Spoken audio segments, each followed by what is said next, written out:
চলুন শুরু করা যাক।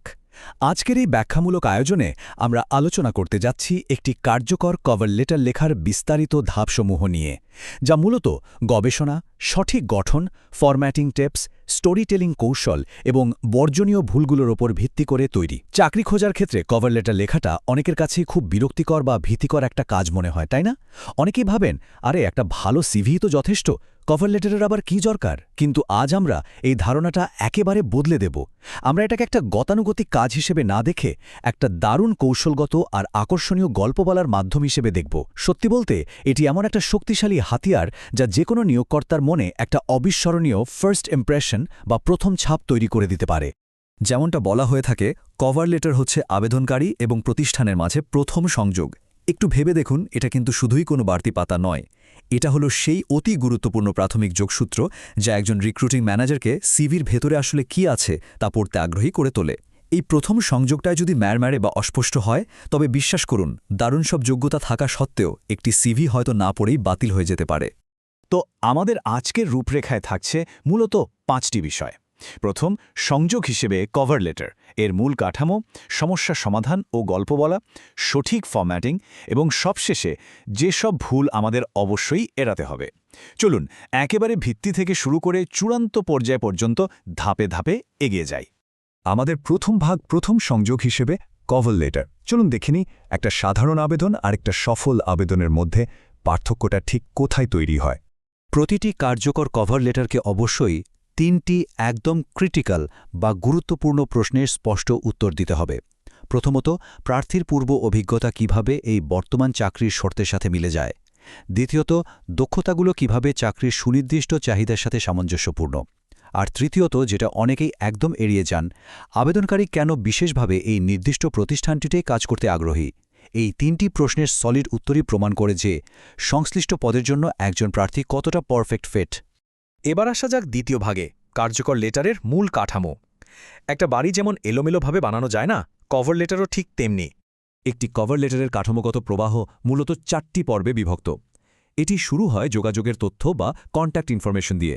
এরপর আসে একটা দারুণ আকর্ষণীয় ভূমিকা, যেখানে আগ্রহের কথা জানানো হয়। তৃতীয় ধাপে থাকে প্রার্থীর যোগ্যতা, যা জবের বর্ণনার সাথে পুরোপুরি প্রাসঙ্গিক হতে হবে। এবং সবশেষে থাকে একটা উপসংহার, যেখানে ইন্টারভিউর জন্য খুব বিনীত অথচ আত্মবিশ্বাসী একটা ডাক বা কল টু অ্যাকশন থাকে। এই সুসংগঠিত কাঠামোটা পাঠককে খুব সহজেই মূল বার্তাটি বুঝতে সাহায্য করে। এখানে একটা ভীষণ জরুরি কথা, নিয়োগকারী ব্যবস্থাপকের বা হায়ারিং ম্যানেজারের নামটা খুঁজে বের করতেই হবে। আজকের এই ইন্টারনেট আর লিঙ্কডিনের যুগে আসল নামটা খুঁজে বের করার জন্য একটু গবেষণা করা একেবারেই অপরিহার্য। ডিয়ার স্যার বা ম্যাডাম অথবা টু হুম ইট মে কনসার্ন, এই ধরনের গতানুগতিক সম্বোধন প্রমাণ করে যে প্রার্থী এই চাকরির জন্য যথেষ্ট পরিশ্রম করতে রাজি নন। সবচেয়ে সহজ পথটি বেছে নেওয়ার এই প্রবণতা কিন্তু নজরে আসার সম্ভাবনাকে অনেকাংশেই কমিয়ে দেয়। চলুন যাই তৃতীয় এবং সবচেয়ে আকর্ষণীয় পর্বে, সমস্যা সমাধান এবং গল্প বলার কৌশল। কাঠামো ঠিক করার পর ঠিক এই জায়গাতেই একজন প্রার্থীর আসল স্বকীয়তা বেরিয়ে আসে।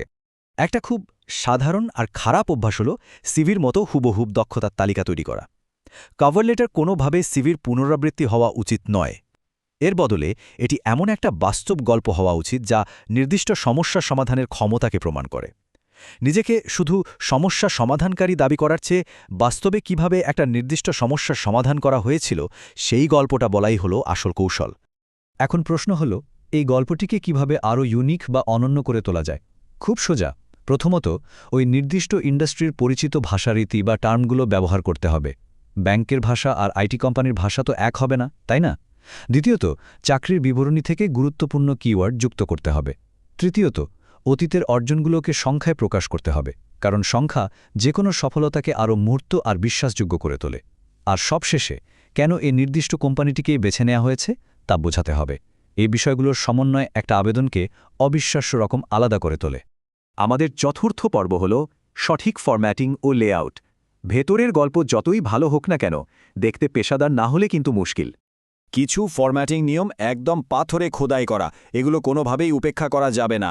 মার্জিন রাখতে হবে 1 থেকে 1.5 ইঞ্চির মধ্যে, যাতে খুব বেশি ফাঁকা বা গাদাগাদি মনে না হয়। ফন্ট সাইজ অবশ্যই 12 বা তার বেশি হতে হবে। এর চেয়ে ছোট ফন্ট একজন ক্লান্ত পাঠকের চোখে অযথাই প্রচণ্ড চাপ ফেলে। পাশাপাশি একটা প্রফেশনাল ফন্ট স্টাইল আর পুরো লেখা জুড়ে সামঞ্জস্যপূর্ণ লেফট অ্যালাইনমেন্ট বজায় রাখা অত্যন্ত জরুরি। এই ছোট ছোট টেকনিক্যাল বিষয়গুলোই আবেদনপত্রের দৃশ্যমান গ্রহণযোগ্যতা বহুগুণ বাড়িয়ে দেয়। আমরা চলে এসেছি আমাদের পঞ্চম এবং শেষ ভাগে, যেসব ভুল অবশ্যই বর্জনীয়। চূড়ান্তভাবে জমা দেওয়ার আগেই এই মারাত্মক ত্রুটিগুলো চিহ্নিত করা একদম মাস্ট। বহু ব্যবহৃত কিছু ক্লিশে শব্দ নিয়োগকর্তাদের রীতিমতো বিরক্ত করে তোলে। একটু ভাবুন তো, একজন নিয়োগকারী ব্যবস্থাপক সারাদিনে কত শতবার to whom it may concern, dynamic, detail oriented বা সেলফ স্টার্টারের মতো শব্দগুলো পড়ে ক্লান্ত হন। এই শব্দগুলো এখন আর আলাদা কোনো অর্থ বহন করে না। তাই আবেদনপত্র থেকে এগুলো পুরোপুরি বাদ দিয়ে নতুন আর সতেজ ভাষা ব্যবহার করা উচিত, যা তাদের পড়তে সত্যিই আগ্রহী করবে। এর বাইরেও আরও কিছু ফেটাল এরর বা মারাত্মক ভুল রয়েছে যা মুহূর্তের মধ্যে সব আয়োজন নষ্ট করে দিতে পারে। ব্যাকরণগত ত্রুটি বা টাইপো, বারবার আমি বা আই শব্দের ব্যবহার, যা প্রমাণ করে প্রার্থী শুধুই নিজের কথা ভাবছেন, এবং সিভির ভাষাকে হুবহু কপি করা একেবারেই অমার্জনীয়।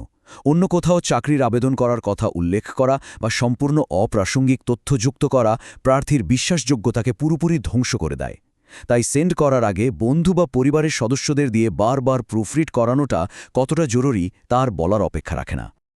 আমরা আমাদের আয়োজনের একদম শেষে চলে এসেছি, তবে ফাইনাল সেন্ড বাটনটা চাপার ঠিক আগে একটা খুব গভীর প্রশ্ন করা দরকার। তৈরিকৃত কভার লেটারটি কি সত্যি একটা অনন্য গল্প বলছে, নাকি এটি কেবল সিভির একটা একঘেয়ে পুনরাবৃত্তি?